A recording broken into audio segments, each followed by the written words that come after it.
Hello, good afternoon. It is Friday. We've got through the week and it's day 14 of my Walk the Talk series, and this is the last one.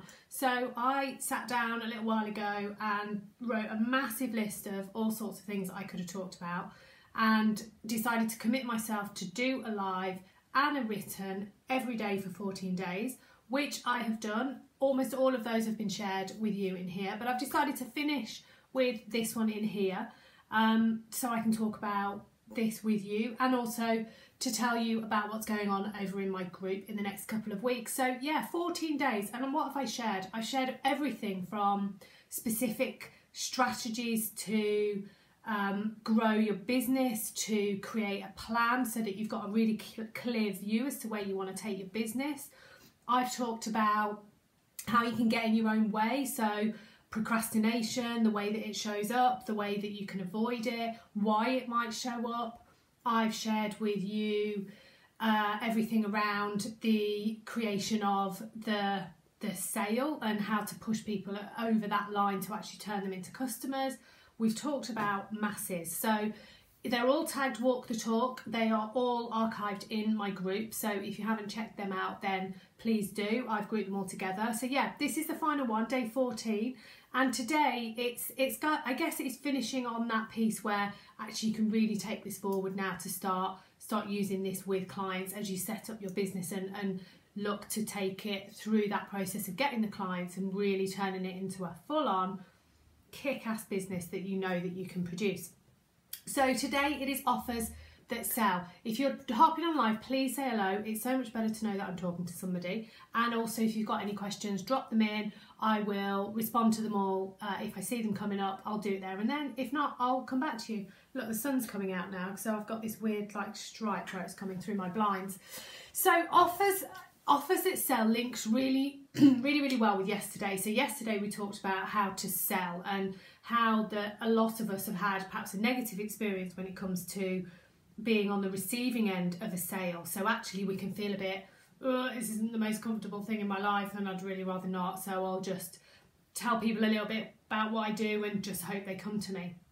The reality is, and particularly in the online world, is you've got to be really explicit. You've got to tell them how you help them, and you've got to tell them again and again and again. But more crucial to that is you've got to have something which really hits the spot with the person that you want to deal with. So the person that you know is your ideal client. I'm going to have a slurp of tea because I've got one of those little splutters. Now, there's lots of different methods and there's people that talk about lots of different methods as well.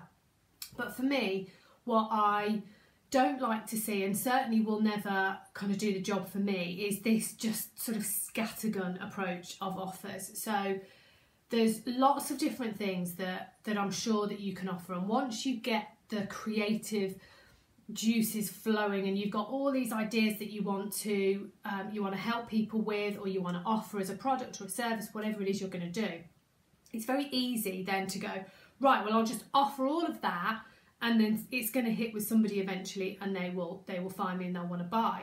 It's actually much more simple for the client experience to have you resonating with just one thing. So I call this your signature offer. Now, it could be that you end up with other elements that sort of fall off that, oh, Monica, hello, that you end up with things that sort of fall off your signature offer. But principally, you almost become known for this one thing, and the other things that you offer are a subset of that. So let's take a personal trainer, for example. Personal trainer might offer physical exercise coaching, so to actually get you moving and to do the exercises, but then they also might, as a subset of that, offer you a diet and nutrition plan, or they might have an element of wellness and that's sort of more holistic. So it's still sort of connected, but they're like little subsets. Now, the more that they tie into your big offer, the more that you've kind of given yourself some flexibility. The danger, however, is that you sort of go, oh, well, maybe that will help them, and maybe that will help them, and then you come up with more and more and more things. So actually, me as a client who might be observing you might be following somebody, you sort of end up with this, well, what exactly is it that they do? How Could they help me? I'm not even sure because they don't seem sure. Do you know what? Dragon's Den style, I'm out. So the more focused you can be on your one offer, the more you can repeatedly offer that consistently. You can mention it whenever you're looking to do your sale, which is what we talked about yesterday. So creating an offer is not just a case of sitting there and going, right, here's my offer, there we go, I've spent 10 minutes sort of writing it out and there we go, I've got my perfect offer. Far from it. It is a craft and it is a process. So don't get a sort of concerned that if you sit down to write an offer that it doesn't just sort of flow and there we go, it hits the spot with everyone. It's a process, and that process really starts with identifying your client, your ideal person, and understanding their big problem. So we talked about this yesterday, and this is a huge topic around identifying your ideal client. But once you've done that piece of work, even on a kind of quick basis, you know, who is it that you want to work with? What is it you want to help them with? Once you've narrowed it down, then that person has that one big problem. Now, I know it's stating the obvious, but your offer has to deal with that one big problem. So if in that example of the trainer, if their one big problem is that they've got back pain, well, is that really is a fitness plan, is a diet, nutrition regime to follow? Is that going to help them with their back pain? Possibly not. So it could be that they can help themselves get generally fitter, but it might not be that one problem. If you're an osteopath, then different story, isn't it? So it's finding out what that real one problem is. Now, it's not, again, you're not just going to say, there we go, it is, and here we go, I've got something that deals with it. It takes time to really get to grips with it. But once you know you've got that one big problem, you now have to provide the thing which solves that problem. But here's the key, it's got to solve it as simply as possible. I'll say it again, it's got to be simple, because it is so tempting when you are the expert that you are, and we've talked about stepping into your superpower, being the expert, knowing you totally rock your thing. It's really easy to go totally over the top with all the stuff that you know, and you almost sort of feel that you've got to over-explain things and prove your credibility and create this really convoluted thing just to prove that you can. Nobody wants that. Nobody wants complicated. They want to know that they can just do the thing, it's going to be really easy for them, and it's going to get them the result they're looking for. That is all they're interested in. If you've spent years of your life studying something, honing your craft, becoming an expert in your thing, then great, that adds an element of your credibility. But if you're not talking to them as though you understand what their problem is, it's still not going to do it for them. People are still not going to connect with you, they're not going to buy from you just because you've got a whole heap of qualifications in your subject. Those days are gone. They can go and they can get the information from somewhere else. They can Google it, they can read it, they can watch somebody else. They have to know that what you offer is going to be you as a person, and that it's simple. It's simple for them to do. So really, really bringing it down to, it might only be 3 steps. You know, people can kind of connect with that. Well, that sounds like it's really complicated if it's 10 steps. I'm not going to have time to do that, so I'm not going to do it. 3 steps, yeah, okay, I might. 5 steps, I might, particularly if it's a really big problem. So it needs to be proportional. You know, you can't solve somebody's habitual bad behaviours in just like 1 step, can you? They're not expecting that. It's unrealistic. So it's got to be proportional with the thing you're helping them with. So keep it simple, don't overcomplicate it in terms of the offer, and then start talking to them about it really, really regularly. Like, bang that drum constantly, remind them that you're the expert, give value wherever you can, do it in groups that you're part of, do it with people that you're connected with, use all your social media, use everything available to you to consistently talk about how you solve that big problem, how quick it is, how easy it is, and it is just one offer. Now, the more you water that down, it's just confusing. And I follow quite a few other coaches, and I've been involved in their stuff, and I really enjoy watching them. And I believe that the thing I'm watching at any one time, that's what they do. But then I get on their mailing list, and then something else comes out, and then something else comes out, and I'm like, well, what is it actually that you do, because there's so many ways that you're taking your offers to market. Now, it could be that it's just a case of naming something differently. So if you offer a training course or a program of something where someone's going to work with you for a while, don't sort of offer it in the same way constantly. You need to create that need, because people will buy because of urgency. You know, that there's a reason that the sale rails, you know, last chance to buy and, you know, last day of sale, all of those things do something to us, because suddenly we think, oh no, I've got this fear of missing out, I've got to jump on that straight away. So if you're constantly selling the same thing without like an end point and a pause, there's just that view that, well, I don't feel like it now, so I'll just hop on next month, or I'll do it again. So it could be that what you do is the same, and I'm not saying that you've got to create a whole new offer every time, but actually renaming it, just something as simple as that, restructuring it a little bit, having a slightly different angle to it, but it's still the same product, makes people feel like it's something new, it's something refreshed. Hopefully that makes sense. Any questions, as I say, please type them in. So you need to remind yourself why it is they need to do that thing, and you know, constantly remind yourself. So how do I live it? So that's how I coach it. How do I live it?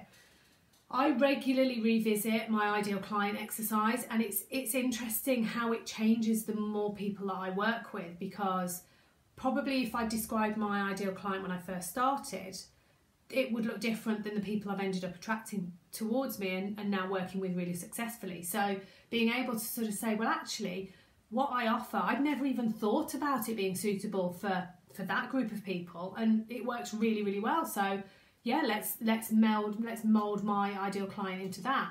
So I will take myself through that exercise of, okay, let's revisit, let's look at who they are, what's their big problem, what do they enjoy, what do I do then that helps them, what can I take them on in terms of their journey. It has to sit also with a strategy of, when am I going to, in my plan, because we talked, one of my Walk the Talks was my plan. So where does my strategy of what I'm offering fit into my overall plan, which is where I'm going to look to take the business, what I'm looking to achieve. It all needs to be thought through. So I don't just sit on any weekend and go, right, I think I'll offer this week and see how that lands, and then I'll close that the week after, and then I'll offer something else. There is a plan, it falls within an overall strategy for my year. Now what I do is two level. So I have to think about, okay, so my ideal client is going to need some stuff to help them get their business going. They're in a role at the moment where they're probably employed. They class themselves as an employee. That's a relatable label for them at the moment. And I'm looking to help them move away potentially from being that employee to having a business that they can call their own. So they've got something that they can grow, they can nurture, and they can start to earn the same, if not more, from that than they were earning as an employee. But I do that in two ways, because I think these two are a beautiful marriage made in heaven between actionable strategies, so stuff that for me gets me very excited. I know I'm sad, so it's like plans, it's structure, it's setting yourself some targets, it's the real hard and fast stuff. But what I learned was that on its own, it doesn't keep going, it doesn't create your motivation for very long. There needs to be an element of mindset in that as well. So when I'm thinking about, well, how am I going to offer this thing that's going to solve the problem, my preference, being really honest, would probably have always have been, okay, well, I can give them the template for that, I can help them with that, we can talk about advertising, I can support them through some technical that I use in my business, like mailing lists and all of that sort of real tangible, quantifiable stuff. That would have been my preference. But if they just did that, I know I'd be selling them short, because as soon as I started to put my mindset work on top of that, for me, that's when everything changed. That is when I felt that I'd got a proper business and I was starting to attract clients much more regularly, and it just changed. It totally changed, and probably it altered my cynicism towards the mindset work as well. So I now teach the fact that NLP has got a place in this, understanding what your subconscious is doing to you when you start those self-negative doubts and all that limiting belief stuff. When that starts turning up, which it does, because you're doing this totally off your own back, what do you do to get rid of that? So the two for me go absolutely hand in hand, and it's then when you've got this really powerful force to actually put your then expertise, your superpower around and take it forward as a really successful business. So that leads me beautifully onto my challenge, which is a week on Monday. It is Employed to Empowered Entrepreneur. It is going to be 5 days of jam-packed content. Now this programme I delivered back in May, and I wrote it very much with me in mind. So what do I wish I knew really early days that would have got me going, given me some tasks to work on, some actionable steps, some bits that I can sort of work through, but also it helps me understand where I'm going, what my plans need to be, and where my motivations lie as well. So I delivered this as a 3-day in May, but there was so much more that I wanted to include then. So this is now extended to 5 days. So there is absolutely masses. I did a video yesterday. Let me just check all the stuff, because literally each day there's going to be a different position in that journey. So we start off by looking, well, where are you now? What is that overriding feeling that you've got in your life at the moment? It could be that you're still very much employed and you're just going back. It might be that you're furloughed. It might be that nothing ever changed for you during lockdown, so actually you've been continuously working, but you've got your children at home, which is an interesting additional element to life, isn't it? But it's taking stock of actually where are you now, because unless you know that, you're never going to know when the right time to change is. So we go through that process. We look at what you want. We know who's actually sat down and had that conversation with themselves or with a loved one. What is it that you actually want? You know, what do you want to achieve? What are you aiming for? Why are you bothering? We look at that. We get to the bottom of what it is you want. Then we start adding the ways to get that. So what have you got now that you can use? What's your superpower? You've got one, you can use it now to have a business. I absolutely guarantee you that.